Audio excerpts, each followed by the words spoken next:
Hello everyone, welcome to Suryaputra Manoj YouTube channel. Previous క్లాస్లో మనం part 20 of the Indian constitution discuss చేసాం. Part 20 article 368 ఏం చెప్తుందంటే procedure for the constitution amendment అనేది మనకి చెప్తుంది. అసలు ఎలా కాన్స్టిట్యూషన్ అమెండ్ చేయాలనేది అంతా కూడా మనకి అందులో డీటెయిల్గా ఎక్స్ప్లెయిన్ చేయడం జరిగింది. అది మనం ప్రీవియస్ క్లాస్లో మాట్లాడుకున్నాం. అండ్ ప్రీవియస్ క్లాస్లో నేను ఎండ్ చేస్తూ ఈ క్లాస్లో ఏం చెప్తాం అనేది ఒకసారి నేను ఒక చిన్న బ్రీఫ్గా చెప్పడం జరిగింది. ఏంటంటే మనకి ఆర్టికల్ 368 ఒకసారి రాస్తానది. ఆర్టికల్ 368 ద్వారా మనకి ఏంటంటే జనరల్గా టూ ప్రాసెస్ ఉన్నాయి మనకి. ఏంటంటే ఫస్ట్ బై స్పెషల్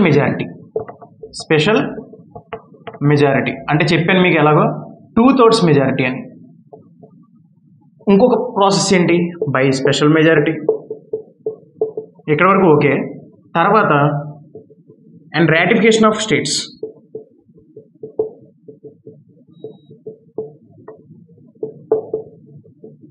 ఈ డ్యూ ప్రాసెస్లు ఉన్నాయని చెప్పాం. ఆర్టికల్ 368లో మెన్షన్ చేశాను. జనరల్గా మాట్లాడుకోవాలనుకుంటే by simple majority.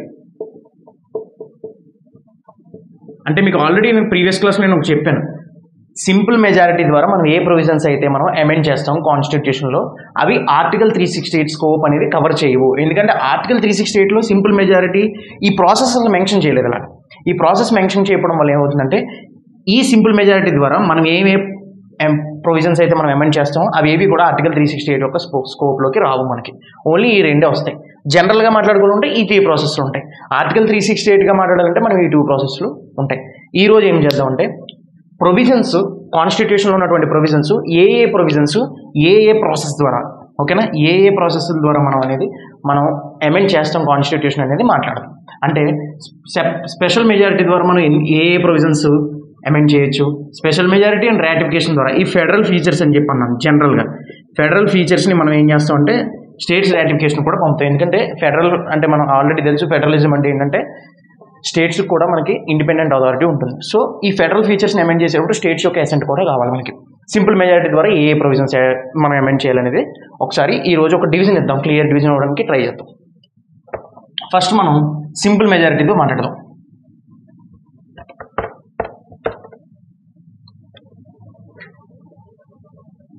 By simple majority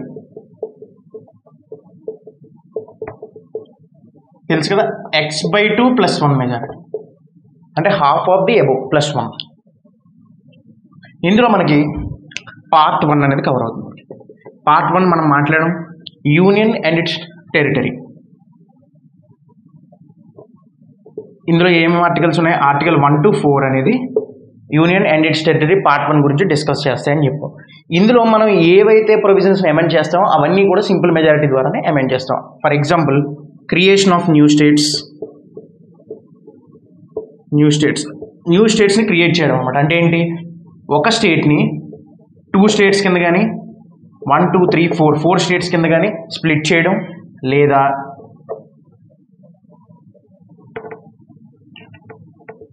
already exist అయినటువంటి ఇండివిజువల్ స్టేట్స్ని ఇలా వీటన్నిటినీ కలిపి సింగిల్ స్టేట్ కింద చేయడం, ఇవన్నీ కూడా మనం సింపుల్ మెజారిటీ ద్వారానే చేస్తాం. And to change name, area, boundary, ఇవన్నీ కూడా మనం టోటల్గా 1 to 4 ఆర్టికల్స్ ఈ పార్ట్ 1 పర్టికులర్గా మనం అమెండ్ చేస్తూ ఉంటుంది. సింపుల్ మెజారిటీ ద్వారానే మనం అమెండ్ చేస్తాం. ఇప్పుడు పార్ట్ 1 కదా మాట్లాడాము, కంప్లీట్ అయింది కాబట్టి మనకు ఆల్రెడీ మీకు ఐడియా ఉంటుంది. ఇప్పుడు ఇంకా ఏ ప్రొవిజన్స్ సింపుల్ మెజారిటీ ద్వారా మనం చేయాలో ఒకసారి చూద్దాం. పార్ట్ 1 అనేది క్లియర్ కట్. మనకి పార్ట్ 1లో మనం సింపుల్ మెజారిటీ ద్వారా ప్రొవిజన్స్ని అమెండ్ చేస్తాం. సో ఆటోమేటిక్గా ఏమవుతుంది, వీటి ద్వారా చేసేటటువంటి అమెండ్మెంట్స్ అనేవి ఆర్టికల్ 368 స్కోప్ కిందకి రావు. ఒక ఆర్డినరీ బిల్ కింద మనం కన్సిడర్ చేస్తాం, కాన్స్టిట్యూషన్ అమెండ్మెంట్ బిల్ కింద మనం కన్సిడర్ చేయం. నెక్స్ట్ది పార్ట్ 2, ఇది డిస్కస్ చేద్దాం ఫర్దర్గా. పార్ట్ 2 ఏం చెప్తుందంటే సిటిజన్షిప్ గురించి చెప్తాం. సిటిజన్షిప్ అంటే ఏంటంటే ఒక సివిలియన్ ఒక ఐడెంటిటీ. ఓకే, మన ఇండియాలో ఏంటంటే మనకి ఇండియన్స్ అందరూ ఇండియన్ అనే ఒక ఐడెంటిటీ అనమాట. అదే మనం సిటిజన్షిప్ అంటాం. ఎవరెవరికి సిటిజన్షిప్ ఇవ్వాలి, ఎవరెవరికి రిమూవ్ చేయాలి, వాలంటీర్గా ఎలా రిమూవ్ అవుతుంది, బై బర్త్ ఎలా వస్తుంది, ఇవన్నీ కూడా ఇందులో మనం డిస్కస్ చేయడం జరుగుతుంది. ఆర్టికల్ 5 to 12 వరకు సిటిజన్షిప్ గురించి మాట్లాడతాయి. Part 2 of the Indian constitution. ఈ 5 to 2 ఆర్టికల్స్ని, ఈ ఆర్టికల్స్లో మనం ఏ కొత్త ఆర్టికల్ని యాడ్ చేయాలన్నా, ఉన్న ఆర్టికల్స్ని రిమూవ్ చేయాలన్నా, ఆల్రెడీ ఉన్న ఆర్టికల్స్ని మోడిఫై చేయాలన్నా సింపుల్ మెజారిటీ ద్వారానే మనం చేస్తాం. సో పార్ట్ 1, పార్ట్ 2 కూడా మనం సింపుల్ మెజారిటీ ద్వారానే చేస్తాం. నెక్స్ట్ది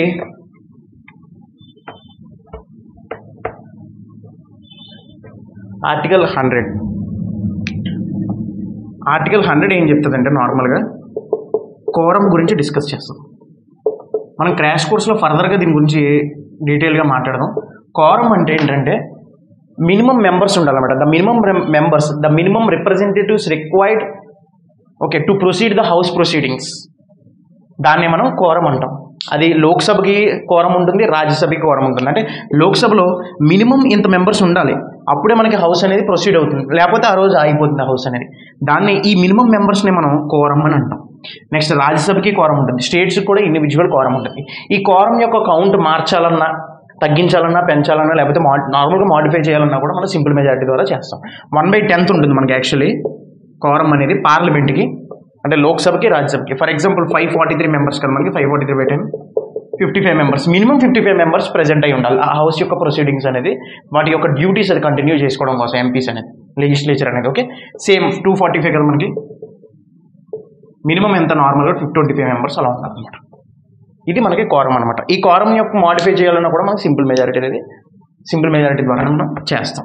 ఇది ఆర్టికల్ 100 అనేది. ఫర్దర్గా మనం మాట్లాడదాం దీని గురించి, ఇంకా పార్లమెంట్ స్టార్ట్ చేసినప్పుడు క్రాష్ కోర్స్లో మనం మాట్లాడదాం.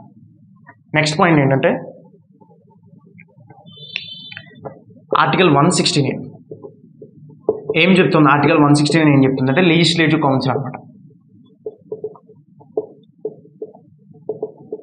మనం ప్రీవియస్ క్లాస్లో మాట్లాడాం, salient features of the Indian కాన్స్టిట్యూషన్లో మనం మాట్లాడినప్పుడు బైకామరలిజం అనేది మనం చెప్పాం. ఇండియాది సెంట్రల్ లెవెల్లో బైకామరలిజం అంటే ఏంటంటే 2 హౌసెస్ ఉండడం అనమాట. లోక్సభ ఉంది మనకి, రాజ్యసభ ఉంది.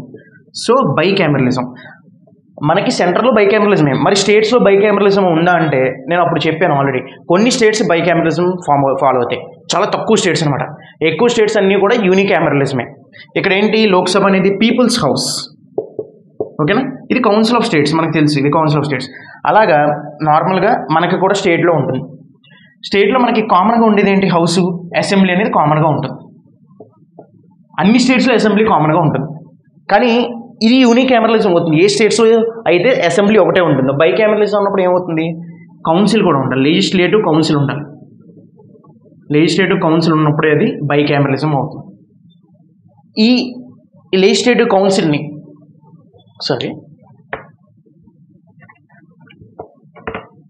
యూనికామరలిజం ఫాలో అవుతున్న స్టేట్, ఫర్ ఎగ్జాంపుల్ సే ఏ. ఈ ఏ అనే స్టేట్లో అసెంబ్లీ ఒకటే ఉంది. ఇప్పుడు ఇక్కడ యూనికామరలిజం కదా, స్టేట్ ఏ అనేది యూనికామరలిజం ఫాలో అవుతుంది.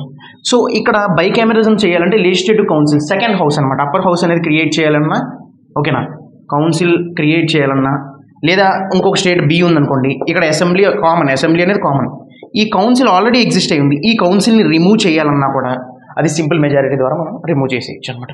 అంటే ఏంటంటే కౌన్సిల్ లేని స్టేట్స్లో కౌన్సిల్ని ఇండ్యూస్ చేయాలన్నా, కౌన్సిల్ ఆల్రెడీ ఎగ్జిస్ట్ అయి ఉన్న స్టేట్స్లో లెజిస్లేటివ్ కౌన్సిల్ రిమూవ్ చేయాలన్నా కూడా మనకి సింపుల్ మెజారిటీ ద్వారా సరిపోతుంది. అది ఆర్టికల్ 169లో మనకి మెన్షన్ చేశారు.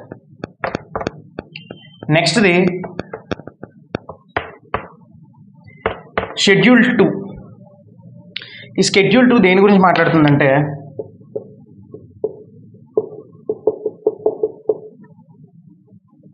salaries and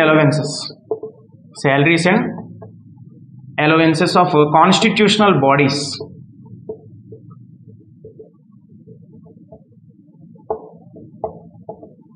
ఈ శాలరీస్ అండ్ అలవెన్సెస్ కాన్స్టిట్యూషనల్ బాడీస్ని మార్చాలన్నా కూడా మనం సింపుల్ మెజారిటీ ద్వారానే మనకి సరిపోతుంది. అదే షెడ్యూల్ 2లో మెన్షన్ చేశారు. షెడ్యూల్ 2లో salaries and allowances of constitutional బాడీస్ని మెన్షన్ చేశారు. ఈ శాలరీస్ని అలవెన్సెస్ని మనం మోడిఫై చేయాలంటే, చేంజ్ చేయాలంటే మనకి సింపుల్ మెజారిటీ సరిపోతుంది. అసలు ఏంటి మెన్షన్ చేశారని చూద్దాం. కాన్స్టిట్యూషనల్ బాడీస్ ఏంటో మెన్షన్ చేసింది అంటే ఫస్ట్ వన్ ఏంటంటే president, next speaker, Lok Sabha speaker, deputy speaker, D speaker అని రాస్తున్నాను నేను ఇక్కడ, చైర్మన్, రాజ్యసభకి చైర్మన్ ఉంటారు, చైర్మన్, డి చైర్మన్ అంటే డెప్యూటీ చైర్మన్. ఓకే, కన్ఫ్యూజ్ అవ్వద్దు, ఫర్దర్గా మాట్లాడదాం. ఇది చైర్మన్ అంటే ఇక్కడ vice president acts as ex officio member. Okay, మనకి వైస్ ప్రెసిడెంటే రాజ్యసభ చైర్మన్ కింద యాక్ట్ చేస్తారు, ex officio member. Speaker, deputy speaker, chairman, deputy chairman. స్టేట్స్కి స్పీకర్స్ ఉంటారు కదా, టోటల్ స్టేట్స్ యొక్క speakers, deputy speakers. Okay, next chairman. Council ఉన్న చోట లెజిస్లేటివ్ కౌన్సిల్ అన్నాను కదా ఇందాక, దానికి చైర్మన్ ఉంటారు కదా, మళ్ళీ డెప్యూటీ చైర్మన్ కూడా ఉంటారు. వాళ్ళు supreme court judges, high court judges, next controller and auditor general. వీళ్ళందరి యొక్క శాలరీస్ అండ్ అలవెన్సెస్ కూడా మనం చేంజ్ చేయొచ్చు. అది కూడా సింపుల్ మెజారిటీ ద్వారా అనేది మనం చేంజ్ చేయొచ్చు అనేది చెప్తాం. అర్థమైంది కదా షెడ్యూల్ 2 అనేది.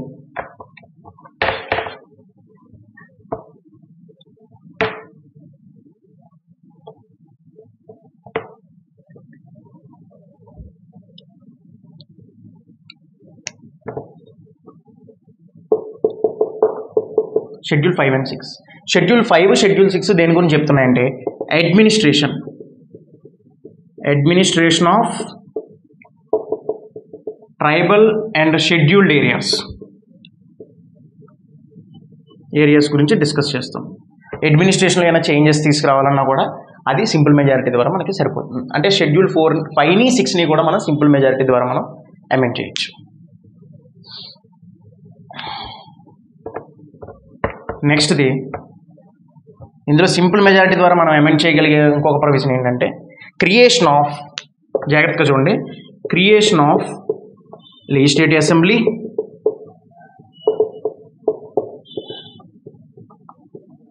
And legislative council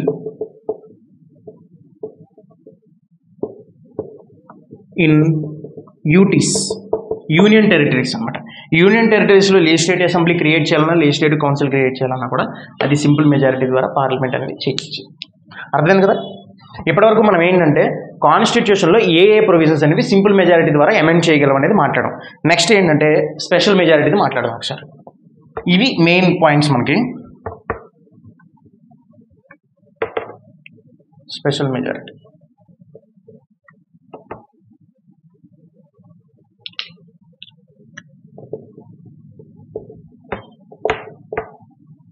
two thirds. Special majority అనేది మనకు తెలుసు కొంచెం టఫ్ అనేది, అంటే కొంచెం రిజిడ్గా ఉంటాయి అన్నమాట. అయితే ఈ స్పెషల్ మెజారిటీ ద్వారా మనం కాన్స్టిట్యూషన్లో ఏ ప్రొవిజన్స్ అనేవి మనం అమెండ్ చేయొచ్చు అనేది చూద్దాం. ఫస్ట్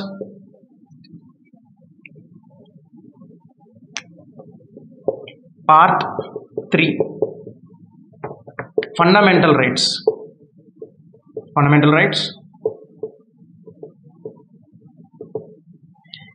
ఈ ఫండమెంటల్ రైట్స్ని అమెండ్ చేయాలంటే మనకి స్పెషల్ మెజారిటీ అనేది మనకి కంపల్సరీ ఇంపార్టెంట్. దీని వెనక చాలా కేస్ స్టడీస్ అనేవి ఉన్నాయి, మనం ఫర్దర్గా మాట్లాడదాం ఇదే క్లాస్లో. ఈ ఫండమెంటల్ రైట్స్ని అమెండ్ చేయాలంటే మనకి స్పెషల్ మెజారిటీ కావాలి, అర్థమైంది కదా ఇది. నెక్స్ట్ పార్ట్ 4 కూడా directive principles of state policy. Directive principles of state policy ఇవేంటంటే గవర్నమెంట్కి గైడ్ లైన్స్ కింద యూజ్ అవుతాయి.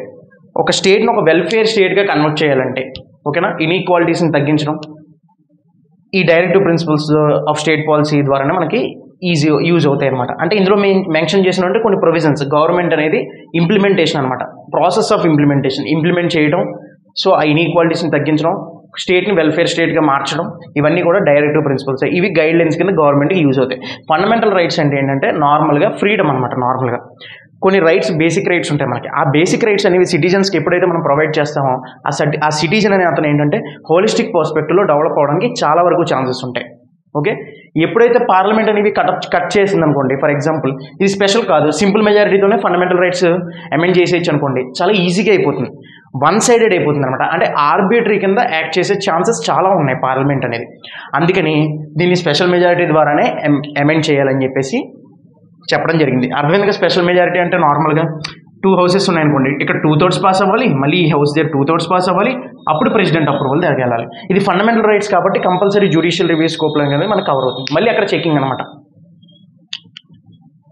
ఇవి పార్ట్ 3, పార్ట్ 4. ఇంకేమేమి ఇందులో మనం చేస్తామంటే ఏవైతే సింపుల్ మెజారిటీలో మెన్షన్ చేయలేదో, అంటే సింపుల్ మెజారిటీలో కొన్ని ప్రొవిజన్స్ అమెండ్ చేస్తామని చెప్పాం కదా, ఇలా ఇందులో మెన్షన్ చేయనివి బయట ఉన్నవి అండ్ ఫెడరల్ ఫ్యూచర్స్ కానివి, సే ఫర్ ఎగ్జాంపుల్ ఈ 2 పాయింట్స్ అర్థమయ్యాయి కదా. పార్ట్ 3 పార్ట్ 4 కూడా మనం స్పెషల్ మెజారిటీ ద్వారానే చేస్తాం.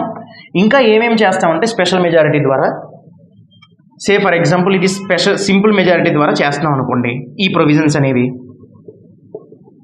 ఇది special majority and states ratification, special and states ratification, states యొక్క అప్రూవల్ కూడా ఉండాలి ఇక్కడ. అంటే ఏంటవుతాయి, ఏమవుతాయి, ఇవి ఫెడరల్ ఫీచర్స్ అవుతాయి, ఫెడరల్ ఫీచర్స్ అవుతాయి, నార్మల్ ప్రొవిజన్స్ అవుతాయి.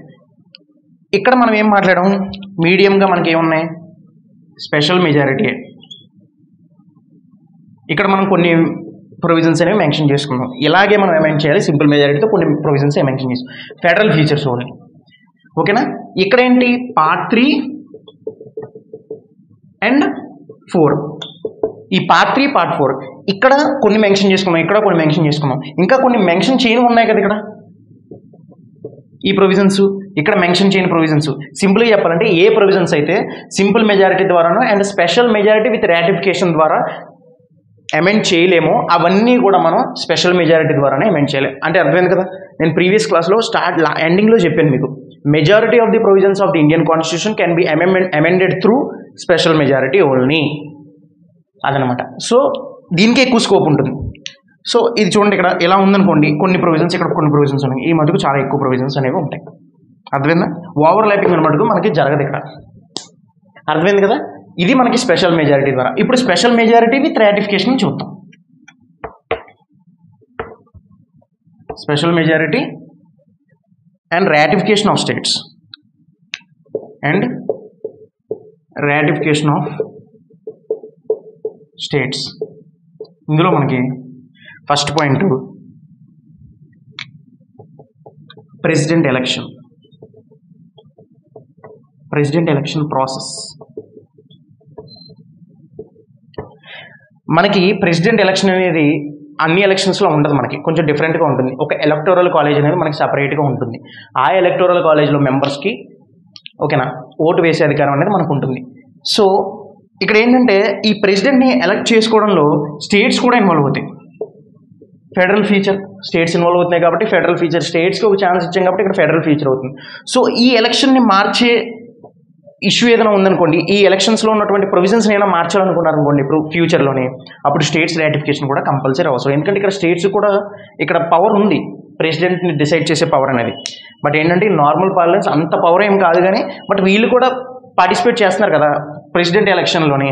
ఎమ్మెల్యేస్ కూడా రైట్ టు ఓటు హక్కు వినియోగించుకుంటున్నారు కాబట్టి రేపన్నాడు ఈ ప్రెసిడెంట్ ఎలక్షన్ ప్రాసెస్ అనేది మార్చడానికి స్టేట్స్ యొక్క అప్రూవల్ కూడా కంపల్సరీ ఉండాలి. సింపుల్ 2/3 మెజారిటీతో పాస్ అవుతుంది లోక్సభలో, రాజ్యసభలోనూ 2/3 మెజారిటీలో పాస్ అవుతుంది. ఇక్కడ పాస్ అయిన తర్వాత యాక్చువల్లీ ప్రెసిడెంట్కి వెళ్ళాలి, ఇంతకుముందు మాట్లాడిన స్పెషల్ మెజారిటీ ప్రాసెస్ ద్వారా. కానీ తర్వాత ఏం చెప్పాం, అండ్ రాటిఫికేషన్ ఆఫ్ స్టేట్స్ కాబట్టి స్టేట్స్ దగ్గరికి వెళ్తుంది. స్టేట్స్లో half of the above states, ఓకేనా, half of the above states simple majority, అర్థమైనా సింపుల్ మెజారిటీతో అప్రూవ్ చేస్తే అది మనకి మారిపోతుంది అనమాట, ప్రాసెస్ అనేది మనం మారుతుంది. Simple half of the above states simple majority సరిపోతుంది. స్టేట్స్ యొక్క హౌసెస్లో, అసెంబ్లీస్లోనూ లేదా లెజిస్లేటివ్ కౌన్సిల్ ఉంటే లెజిస్లేటివ్ కౌన్సిల్లో కూడా పాస్ అవుతుంది, సరిపోతుంది అక్కడ సింపుల్ మెజారిటీ. కానీ ఇక్కడ మటుకు స్పెషల్ మెజారిటీ అవసరం. Ratification of states with simple majority, simple majority ఇది ఒక ప్రొవిజన్ అనమాట. ప్రెసిడెంట్ యొక్క ఎలక్షన్ ప్రాసెస్ మార్చాలన్నా కూడా మనకి ఈ ప్రాసెస్ అనేది ఫాలో అవుతుంది. నెక్స్ట్ మనకి ఏంటంటే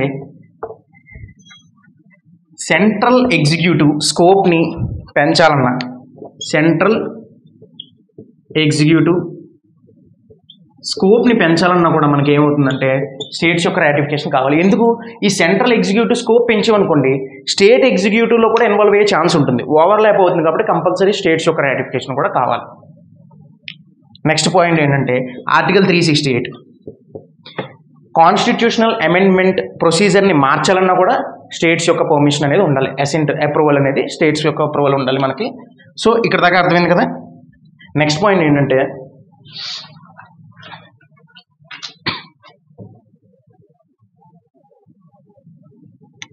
division of powers. Division of powers ఇది కూడా ఫెడరల్ ఫీచరే కదా.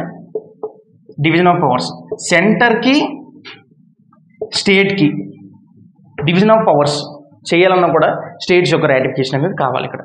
Next representation of states in centre, ఇక్కడ రాస్తాను, రిప్రజెంటేషన్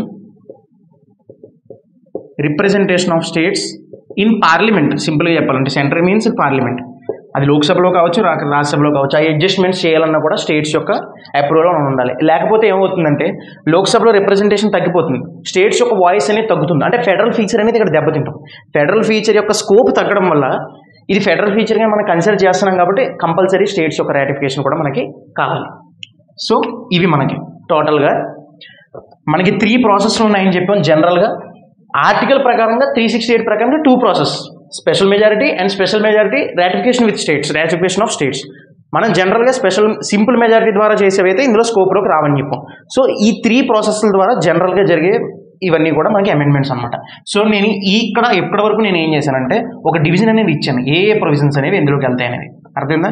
ఏ ప్రొవిజన్స్ అనేవి ఎలా అమెండ్ చేయాలి, ఏ ప్రాసెస్లోకి అవి వెళ్తాయి అని చెప్పేసి మనం మాట్లాడాం. ఇది మనకి టోటల్ ఓవరాల్. ఇప్పుడు మనకి డాక్ట్రిన్ ఆఫ్ బేసిక్ స్ట్రక్చర్ అనే ఒక కాన్సెప్ట్ ఉంది, ఒకసారి ఇక్కడ రాస్తాను. డాక్ట్రిన్ ఆఫ్ బేసిక్ స్ట్రక్చర్ అంటే ఏంటి? నార్మల్గా ఈ డాక్ట్రిన్ ఆఫ్ బేసిక్ స్ట్రక్చర్ అర్థం కావాలంటే ఫస్ట్ మనకి బ్యాక్గ్రౌండ్ అర్థం కావాలి. బ్యాక్గ్రౌండ్ అనేది మనకి కాన్స్టిట్యూషన్ అనేది ఎన్ఫోర్స్ అయిన తర్వాత, అంటే నెక్స్ట్ ఇయర్ 1951 నుంచే కాన్స్టిట్యూషన్ మనం అమెండ్ చేయడం స్టార్ట్ చేసాం. ఆ కాన్స్టిట్యూషన్ ఫస్ట్ అమెండ్ చేసినప్పుడు అది చాలా కాంట్రవర్సీ అయింది. ఎందుకంటే ఒకసారి చెప్తాను చూడండి. అది ఈ డాక్ట్రిన్ ఆఫ్ బేసిక్ స్ట్రక్చర్ చెప్పే ముందు ఇది అర్థం అవ్వాలంటే కొన్ని ప్రీ రిక్విజిట్స్ ఉన్నాయి మనకి. అవి కేస్ స్టడీస్. ఫస్ట్ కేసు ఏమైందంటే నార్మల్గా ఫస్ట్ కాన్స్టిట్యూషన్ అమెండ్మెంట్ ద్వారా ఏం చేశారంటే నేను ఇక్కడ రాస్తాను, ఫస్ట్ కాన్స్టిట్యూషనల్ అమెండ్మెంట్ యాక్ట్. ఇది చాలా కాంట్రవర్సీ అయింది. ఈ ఫస్ట్ కాన్స్టిట్యూషనల్ అమెండ్మెంట్ యాక్ట్ 1951లో ఏం చేశారంటే జాగ్రత్తగా చూడండి, 2 ఆర్టికల్స్ ఇన్సర్ట్ చేశారు. Article 31A, article 31B and 9th schedule కూడా యాడ్ చేయడం జరిగింది ఇక్కడ మనకి. అర్థమైందా? మనకి తెలుసు మనకి బేసిక్గా కాన్స్టిట్యూషన్ అనేది ఫస్ట్ మనకి ఎన్ఫోర్స్ అయినప్పుడు మనకి 8 షెడ్యూల్స్ ఉన్నాయి. 9th షెడ్యూల్ ఎక్కడి నుంచి వచ్చిందంటే ఫస్ట్ కాన్స్టిట్యూషనల్ అమెండ్మెంట్ యాక్ట్ నుంచి మనం ఇన్సర్ట్ చేసుకున్నాం constitution. Article 31A 31B. First article 31A అంటే ఏంటో చూద్దాం ఒకసారి. జాగ్రత్తగా చూడండి. ఆర్టికల్ 31A అంటే ఏంటంటే the government can acquire the property of the people. ఓకేనా? The government can acquire the property of the people and doing so the provisions which were mentioned in the fundamental rights are not violated. ఒకసారి ఇక్కడ రాస్తాము, అప్పుడు ఈజీగా ఉంటుంది.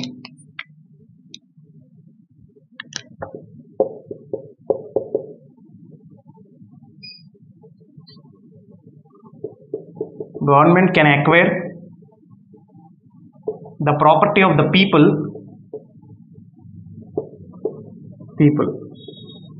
by doing so the provisions mentioned in part 4, the provisions particularly 14 and 14,19, the provisions particularly 14 and 19 by doing so of the Indian Constitution, ICN రాస్తున్నాను, Indian Constitution are not violated. అంటే అర్థం ఏంటంటే ఆర్టికల్ 31A ప్రకారంగా ఏంటంటే government అనేది ఎవరి land అయినా acquire చేసుకోవచ్చు. కొన్ని ఎగ్జంప్షన్స్ ఉన్నాయి, తర్వాత మాట్లాడదాం మనం. ఫస్ట్ ఈ ఆర్టికల్ అర్థం కావాలి మనకి. Government can acquire the property of the people by doing so. ఈ విధంగా చేయడం వల్ల ఏమవుతుందంటే ప్రొవిజన్స్ పర్టికులర్లీ 14 and 19 ఏంటంటే fundamental rights. Actually fundamental rights particularly 14, 19 అనేవి వైలేట్ అవ్వవు అని చెప్పారు. ఓకేనా?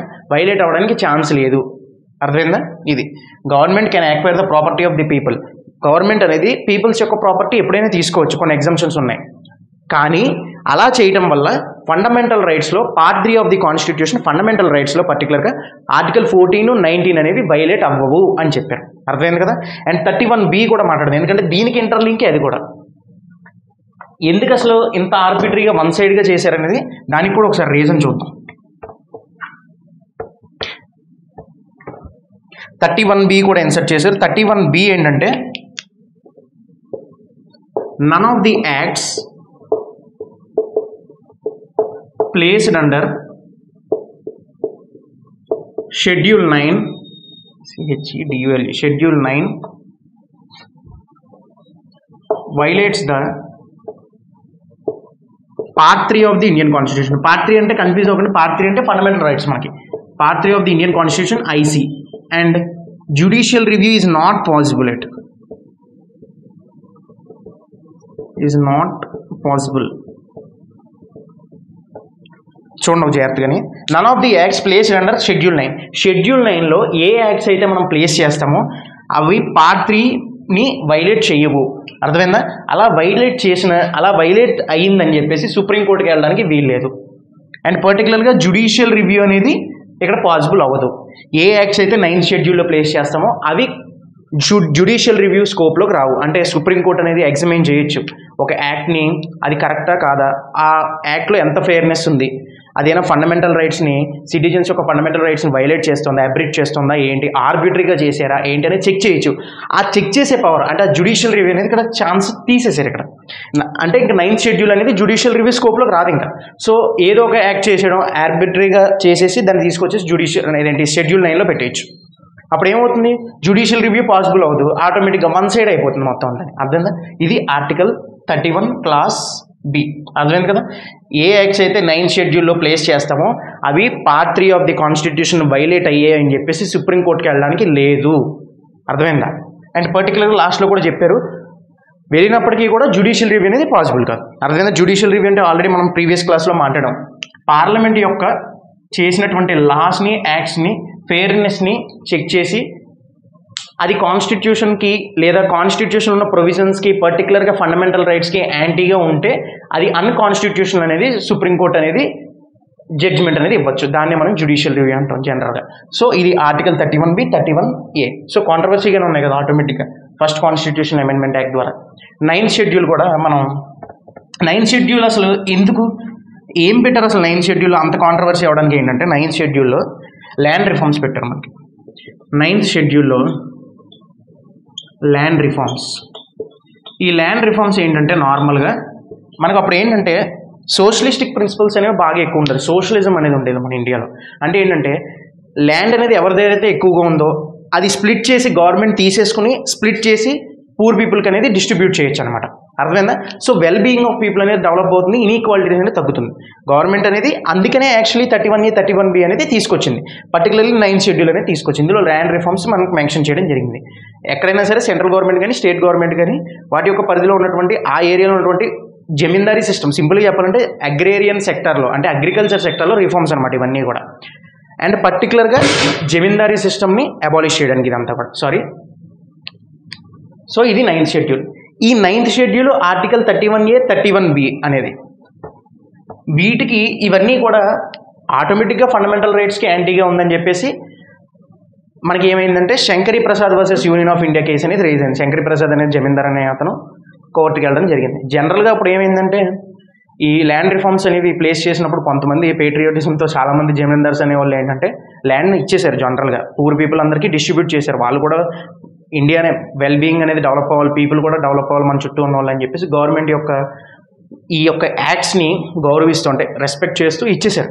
కానీ కొంతమంది అందరూ ఒకవైపు ఒపీనియన్గా ఉండాలని లేదు కదా, ఎందుకంటే ఇది సబ్జెక్టివ్ థింగ్ ఎప్పుడు కూడా మనకి అన్నీ కూడా మనకి సబ్జెక్టివ్గానే ఉంటాయి.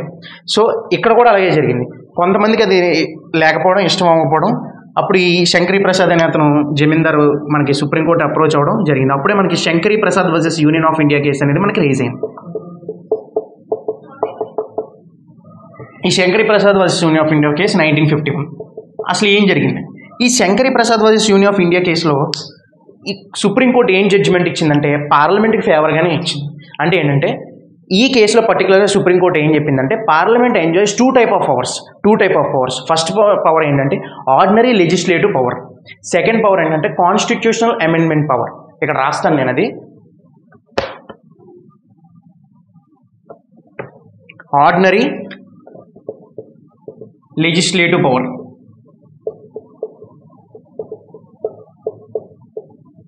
Constitutional amendment power.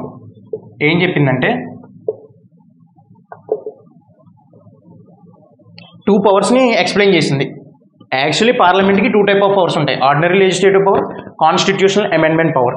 పర్టికులర్గా ఏం చెప్పిందంటే the acts which made through ordinary legislative power covers the scope of the law which was mentioned in article 13 class 3. అర్థమైందా? మనకి ఇక్కడ ఆర్టికల్ 13 క్లాస్ 3 కూడా ఒకసారి మాట్లాడదాం. ఆర్టికల్ 13 క్లాస్ 3 ఏం చెప్తుందంటే లాకి డెఫినేషన్ చెప్తుంది. ఓకేనా? లాకి డెఫినేషన్ చెప్తుంది. ఇలా ఫర్ ఎగ్జాంపుల్ లా అనే స్కోప్ ఎంత ఉందనుకోండి, ఈ ఆర్డినరీ లెజిస్లేటివ్ పవర్ ఒకవేళ పార్లమెంట్ అనేది పెర్ఫామ్ చేస్తే ఈ ఆర్డినరీ లెజిస్లేటివ్ పవర్ అనేది లా అనే స్కోప్లోకి వస్తుంది. ఆర్టికల్ 13 క్లాస్ 3 అనే స్కోప్లోకి వస్తుంది. కాన్స్టిట్యూషనల్ అమెండ్మెంట్ చేసినప్పుడు మటుకు ఏమవుతుందంటే ఈ లా అనే స్కోప్లో కాకుండా బయట ఇక్కడ ఉంటుంది పరిధి. ఇది ఆర్టికల్ 368 అవుతుంది. సింపుల్గా కాన్స్టిట్యూషనల్ అమెండ్మెంట్ యాక్ట్ చేసామంటే అది ఆర్టికల్ 368 యొక్క స్కోప్లోకే వస్తుంది తప్ప ఆర్టికల్ 13 క్లాస్ 3 లా అనే మెన్షన్ చేసినటువంటి డెఫినేషన్ యొక్క స్కోప్లోకి రాదు. అర్థమైందా? అప్పుడు ఏమవుతుంది జాగ్రత్తగా చూడండి. ఫస్ట్ కాన్స్టిట్యూషనల్ అమెండ్మెంట్ యాక్ట్, ఇప్పుడు ఇది కాన్స్టిట్యూషనల్ అమెండ్మెంట్ యాక్టే కదా, ఇది లా అనే స్కోప్లోకి రాలేదు సింపుల్గా. సో ఏమవుతుంది, ఆర్టికల్ 368 దగ్గర అయిపోతుంది. ఇది ఆర్టికల్ 368 దగ్గర అయిపోయిన తర్వాత ఇంకొక ఎక్స్టెండ్ చేశారన్నమాట జడ్జిమెంట్. ఏం చేశారంటే ఆర్డినరీ లెజిస్లేటివ్ పవర్ ద్వారా చేసేటటువంటి లాస్ ఏవైతే ఉన్నాయో ఆర్టికల్ 13 క్లాస్ 3 స్కోప్లోకి వస్తాయి. ఆర్డినరీ లెజిస్లేటివ్ పవర్స్ అనేవి కాన్స్టిట్యూషన్కి కానీ సిటిజన్స్కి కానీ యాంటీగా ఉంటే అవి అన్కాన్స్టిట్యూషనల్ అవుతాయి. ఆటోమేటిక్గా అన్కాన్స్టిట్యూషనల్ చేసే పవర్ జ్యుడిషియరీకి ఉంది అని చెప్పింది.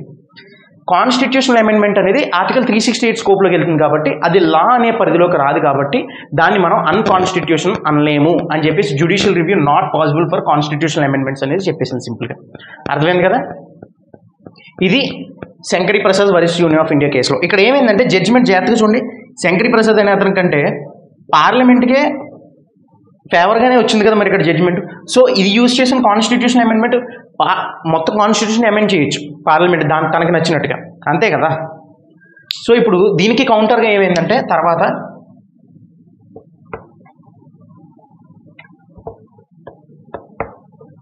గోలక్నాథ్ కేసు అనేది అరైజ్ అయింది. గోలక్నాథ్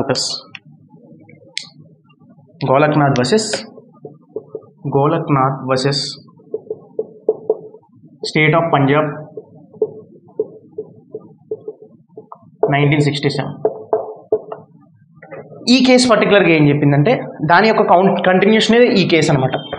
ఆ తర్వాత జడ్జిమెంట్ వచ్చిన తర్వాత ఇంకా పార్లమెంట్కి అన్లిమిటెడ్ పవర్స్ వచ్చేసాయి. ఇంకా ఏ పార్ట్ అయినా సరే కాన్స్టిట్యూషన్లో ఈజీగా అమెండ్ చేసేయచ్చు. అది లా అనే స్కోప్ని కవర్ చేయదు.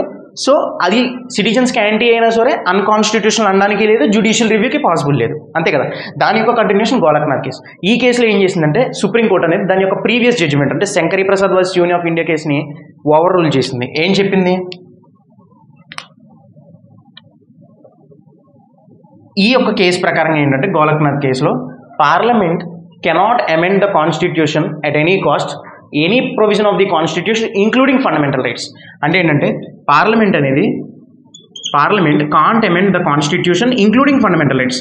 Amend constitution including fundamental rights, ఇది చెప్పింది మనకి. అర్థమైందా? అప్పుడు పార్లమెంట్కి ఏమైంది, అన్లిమిటెడ్ పవర్స్ కాస్త మొత్తం పోయాయి, పవర్స్ అన్నీ పోయాయి. సో ఆటోమేటిక్గా దీనికి కౌంటర్ అటాక్గా 24th కాన్స్టిట్యూషనల్ అమెండ్మెంట్ యాక్ట్ మనం ప్రీవియస్ క్లాస్లో మాట్లాడాం. ఏం చేసింది 24th కాన్స్టిట్యూషనల్ అమెండ్మెంట్ యాక్ట్ ద్వారా ఆ టైటిల్ని మార్చేసింది. ఇక్కడ టైటిల్ గురించి కూడా డిస్కస్ చేశారు. గోలక్నాథ్ కేసులో ఏమైందంటే అసలు ఆర్టికల్ 368లో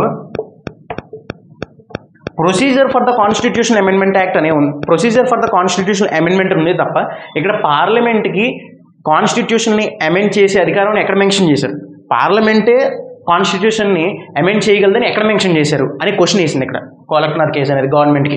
దానికి కౌంటర్గా ఏం చేసింది, మనం ప్రీవియస్గా మాట్లాడాం 24th కాన్స్టిట్యూషనల్ అమెండ్మెంట్ యాక్ట్ అనేది చేసింది. ఏది గవర్నమెంట్. ఈ 24th కాన్స్టిట్యూషనల్ అమెండ్మెంట్ యాక్ట్ ద్వారా ఏం జరిగిందంటే ప్రీవియస్ క్లాస్లో మనం మాట్లాడాం ఆల్రెడీ, ఆ యొక్క టైటిల్ మార్చేసింది గవర్నమెంట్ అనేది. ప్రీవియస్గా ఎలా ఉండేది, పవర్ ఆఫ్ ప్రీవియస్గా procedure for the constitutional amendment అని ఉండేది. ఈ 24th కాన్స్టిట్యూషన్ అమెండ్మెంట్ యాక్ట్ ద్వారా ఏం చేసిందంటే పార్లమెంట్ దాని యొక్క టైటిల్ ఎలా మార్చిందంటే power on parliament to amend the constitution and procedure there of అని చెప్పింది. అర్థమైందా? సో ఆటోమేటిక్గా అప్పుడు చూపిస్తారు ఆర్టికల్ మేము ఆల్రెడీ మార్చేసాం, మెన్షన్ చేసాం, సో మాకే పవర్ ఉందని చెప్తారు. అర్థమైందా? ఈ 24th కాన్స్టిట్యూషనల్ అమెండ్మెంట్ యాక్ట్ అనేది ఇక్కడ రేజ్ అవ్వడం జరిగింది. అర్థమైందా? ఇది క్రోనలాజికల్ ఆర్డర్లో చూసుకోవాలి జాగ్రత్తగా, లేకపోతే కన్ఫ్యూజ్ అయిపోతారు మొత్తం. అర్థమైందా? అందుకే నేను ఆర్డర్ వైజ్కి వెళ్తాను. First Shankari Prasad versus union of India case, తర్వాత గోలక్నాథ్ కేస్, దాని యొక్క ముందు యొక్క జడ్జిమెంట్ ఓవర్ రూల్ చేసి ఇప్పుడు మార్చేసింది. ఇప్పుడు దానికి కౌంటర్ అటాక్గా పార్లమెంట్ అనేది 24th కాన్స్టిట్యూషన్ అమెండ్మెంట్ యాక్ట్ చేసింది. దీనికి కౌంటర్గా కేశవానంద భారతి కేసు అనేది రేస్ అయింది. ఇది చాలా important. Kesavananda Bharati case, Bharati versus state of Kerala. ఇక్కడ ఏంటంటే కేశవానంద భారతి అనే ఆయన ఏంటంటే నార్మల్గా ఒక మఠం పీఠాధిపతి అనమాట కేరళలో. అక్కడ ఏమైందంటే ఆ మఠానికి సంబంధించి లార్జ్ ట్రాక్ట్ ఆఫ్ ల్యాండ్ చాలా ఎక్కువ ఉంది. అక్కడ కేరళలో గవర్నమెంట్ ఏం చేసిందంటే ఆ మొత్తం అదేంటిది అగ్రికల్చర్ ఏరియాను మొత్తం ఫీల్డ్స్ అన్నిటి కూడా ఎక్వైర్ చేసేసుకుంది అనమాట, తీసుకుంది. ఎందుకంటే ల్యాండ్ రిఫార్మ్స్ ద్వారానే సింపుల్గా. సో దానికి కౌంటర్గా కేశవానంద భారతి అనే ఆయన కోర్టుని ఆశ్రయించడం జరిగింది మనకు. అప్పుడు స్టేట్ ఆఫ్ కేరళ కేరళ యొక్క స్టేట్ యొక్క యాక్టివిటీకి యాంటీకి వెళ్ళారనమాట అప్పుడు. అందుకే Kesavananda Bharati versus state of Kerala 1976 I think. 1 minute, sorry 1973. ఈ 1973 ఇక్కడ ఏం జరిగిందో చూద్దాం ఒకసారి. ఇందులో పార్లమెంట్కి ఫేవర్గానే వచ్చింది. ఓకే, మీరు 24th కాన్స్టిట్యూషన్ అమెండ్మెంట్ యాక్ట్ చేశారు, అది చేయాల్సిన అవసరం లేదు. ఎందుకంటే ఈ యొక్క పర్టికులర్ యొక్క కేసులో ఏం చెప్పిందంటే కేశవానంద భారతి కేసులో parliament by virtue of its, దాని యొక్క ఇనీషియల్గానే parliament by virtue of its can amend the constitution including fundamental rights. అర్థమైందా?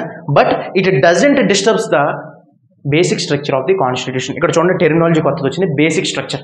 పర్టికులర్గా ఈ బేసిక్ స్ట్రక్చర్ అనే ప్రిన్సిపల్ స్టార్టింగ్లో నేను చెప్పాను చూసారా, అది అర్థం అవ్వాలంటే ఈ బ్యాక్గ్రౌండ్ అంతా అర్థం అవ్వాలి. ఆ బేసిక్ స్ట్రక్చర్ అనేది మనకు అర్థం అవ్వాలి. ఆ బేసిక్ స్ట్రక్చర్ అనేది డిస్టర్బ్ అవ్వకూడదు. పార్లమెంటు కాన్స్టిట్యూషన్ ఎలాగైనా మార్చచ్చు, ఓకేనా, ఏ ప్రొవిజన్ అయినా అమెండ్ చేయొచ్చు ఫండమెంటల్ రైట్స్తో సహా. కానీ దాని యొక్క మౌలిక స్వరూపం అంటాం తెలుగులో, బేసిక్ స్ట్రక్చర్ అనేది డిస్టర్బ్ అవ్వకూడదు. అదేంటో ఒకసారి చూద్దాం. Simple.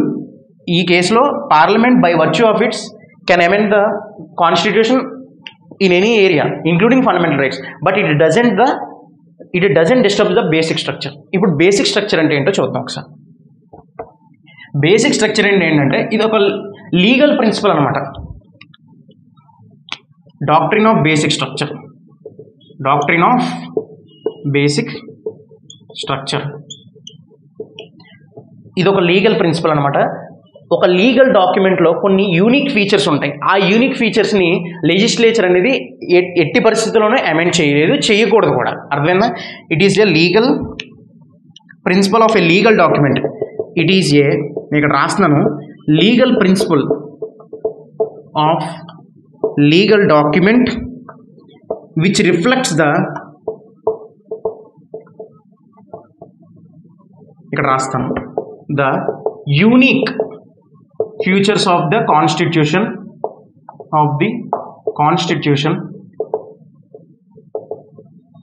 which can't change by legislature.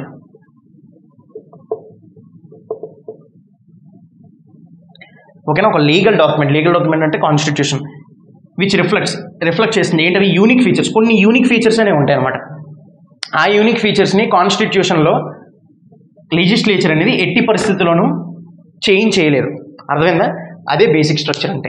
ఆ ఒక్క కేసులోనే కాదు, పర్టికులర్లీ 1973 అన్నాను కదా, 1973లో కేశవానంద భారతి కేసు ద్వారా ఏంటంటే బేసిక్ స్ట్రక్చర్ అనే టెర్మినాలజీ వాడింది తప్ప, ఇదిగో ఈ ఏరియా, ఈ యొక్క పార్ట్స్, ఈ ఫీచర్స్ అన్నీ వచ్చేస్తాయని చెప్పి ఒకేసారి చెప్పలా. డిఫరెంట్ జడ్జిమెంట్స్లో ఓకే ఈ పర్టికులర్ పార్ట్ అనేది బేసిక్ స్ట్రక్చర్ సంబంధించి, సో మీరు అమెండ్ చేయకూడదు. అది ఆ పర్టికులర్ పార్ట్ అనేది బేసిక్ స్ట్రక్చర్ సంబంధించి, సో మీరు అమెండ్ చేయకూడదని డిఫరెంట్ జడ్జిమెంట్స్లో ఇవ్వడం జరిగింది మనకి సుప్రీంకోర్టు అనేది. ఒక కేసులో ఒకేసారి మనకి ఇవ్వలేదు అనమాట, ఒక లిస్ట్ అనేది. అర్థమైందా? అవి ఏంటో ఒకసారి చూద్దాం. Basic structure of the constitution ఒకసారి చూద్దాం. మనకి ఏ ఆస్పెక్ట్స్ అనేవి బేసిక్ స్ట్రక్చర్లో కవర్ అవుతాయి కూడా మనం ఒకసారి చూస్తే మీకు క్లారిటీ వస్తుంది అనమాట. ఫస్ట్గా సెక్యులరిజం, జ్యుడిషియల్ రివ్యూ. వీటన్నిటికంటే మనం ముందు చెప్పుకోవాల్సిన ఇవన్నీ ప్రొవైడ్ చేస్తుంది. ఏం ప్రొవైడ్ చేస్తుంది? కాన్స్టిట్యూషన్ కాబట్టి సుప్రీమసీ ఆఫ్ ది కాన్స్టిట్యూషన్. అర్థమైందా? ఫస్ట్ సుప్రీమసీ ఆఫ్ కాన్స్టిట్యూషన్, ఇది కూడా ఒక బేసిక్ స్ట్రక్చర్ అంట. అంటే కాన్స్టిట్యూషన్లో ఏ ప్రొవిజన్ అమెండ్ చేయొచ్చు, కానీ సుప్రీమసీ అనేది దెబ్బతినకూడదు. కాన్స్టిట్యూషన్ యొక్క సుప్రీమసీ అనేది డ్యామేజ్ అవ్వకూడదు. సెక్యులరిజం ఉండాలి కంపల్సరీ, ఓకేనా? అంటే ఈక్వల్ ట్రీట్మెంట్ ఆఫ్ రిలీజియన్ అనమాట. జ్యుడిషియల్ రివ్యూ ఉండాలి కంపల్సరీ. జ్యుడిషియల్ రివ్యూ లేకపోతే స్మూత్ ఫంక్షనింగ్ ఆఫ్ డెమోక్రసీ అనేది ఉండదు మనకి. Next checks and balances. Checks and balances అంటే ఏంటంటే మనం ఆల్రెడీ మాట్లాడాం 3 organs of the government, legislature, executive, judiciary. లెజిస్లేచర్లో మిస్టేక్ ఉంటే ఎగ్జిక్యూటివ్ చూసుకోవాలి, ఎగ్జిక్యూటివ్లో మిస్టేక్ ఉంటే జ్యుడిషియరీ, ఈ రెండింటిని ఇంటర్ప్రిట్ చేయాలి. జ్యుడిషియరీలో ఏదైనా మిస్టేక్ అనిపిస్తే లెజిస్లేచర్ అనేది కౌంటర్ అటాక్ ఇవ్వాలి లా ద్వారా. ఇలా ఒకసారి చెక్ చేసుకుంటూ ఒకరినొకరు చెక్ చేసుకుంటూ బ్యాలెన్స్డ్గా అనేది డెమోక్రసీ అనేది ఫంక్షనింగ్ ఉండాలి. దాన్ని మనం చెక్స్ అండ్ బ్యాలెన్సెస్ అంటాం. జ్యుడిషియల్ రివ్యూ అర్థమైంది కదా మీకు. Next secularism, supremacy of the constitution, rule of law. ఓకేనా? అంటే ఒక కంట్రీలో ఒక టెరిటరీలో లా యొక్క రూల్ అనేది నడవాలి. అర్థమైందా? అదనమాట. ఇక్కడ మనకి హైరార్కీ లేదు, కింగ్ అనే అతనిది లేదు, సింపుల్గా పీపుల్స్ యొక్క పవర్ అనమాట. దాన్ని మనం రూల్ ఆఫ్ లా అంటాం. లా యొక్క పవర్, లా ద్వారా రూలింగ్ అనమాట. అర్థమైందా? ఆ లా ఏంటి మనకి? కాన్స్టిట్యూషన్. అర్థమైందా? ఇలా supremacy of the constitution, secularism, judicial review, checks and balances, rule of law.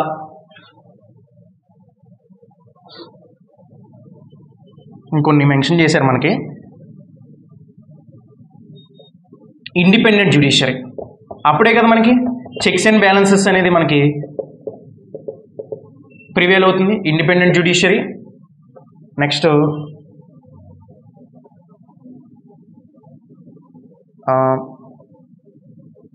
Access to justice. మరంతే కదా, అందరికీ జస్టిస్ అనేది ఈక్వల్గా ఉండాలి ఎప్పుడు కూడా.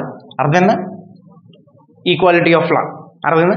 ఇవన్నీ కూడా మనకి బేసిక్ స్ట్రక్చర్ అనే దాంట్లో కవర్ అవుతుంది అనమాట. ఇవి ఒకే జడ్జ్మెంట్ లెవెల్, అదే చెప్తున్నా.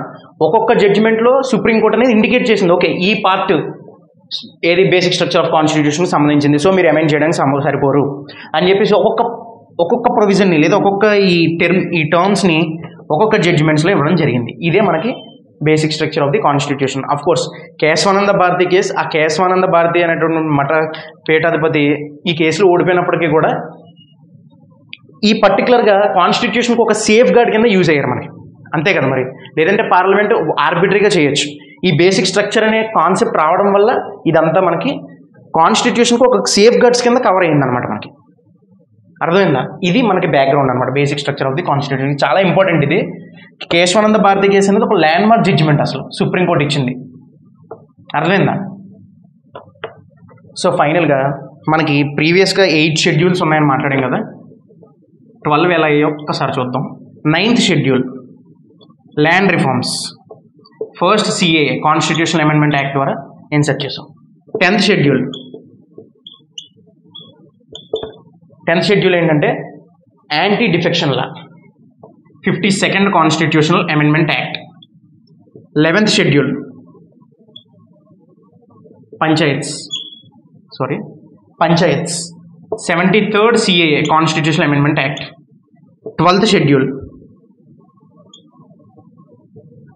74th constitutional amendment act.